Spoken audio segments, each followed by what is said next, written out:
सुख असं म्हटलंय, परमेश्वराने दिले, पण ते आम्हाला कवटाळून घेता आलं पाहिजे. दुर्जनांचा मार्ग सोडून द्या, वाईटाचा मार्ग सोडून द्या, नाशाचा मार्ग सोडून द्या, पापाचा मार्ग टाकून द्या. कारण पवित्र शास्त्र सांगतं, प्रभू म्हणतो, मार्ग सत्य आणि जीवन मीच आहे. चांगलं करा, वर्षानुवर्ष तुमचं नाव राहील. आपाप लोक आठवण काढते म्हणते की त्या मनुष्यासारखा कोणीच मनुष्य नाही. म्हणून पवित्र शास्त्र सांगतं, धार्मिकाला देव काय करतो, उदंड आयुष्य देतो. म्हणून सगळ्या वाईट विचारांना सांगा, थांब, बाहेर निघून जा आमच्या घरातून.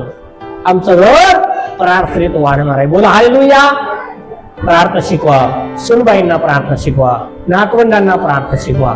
तुम्ही भजन गाणे गा, ते नातवंड आपाप म्हणतील की आमचे बाबा भजन गात होते. त्यांच्या कानावर ते शब्द पडू द्या.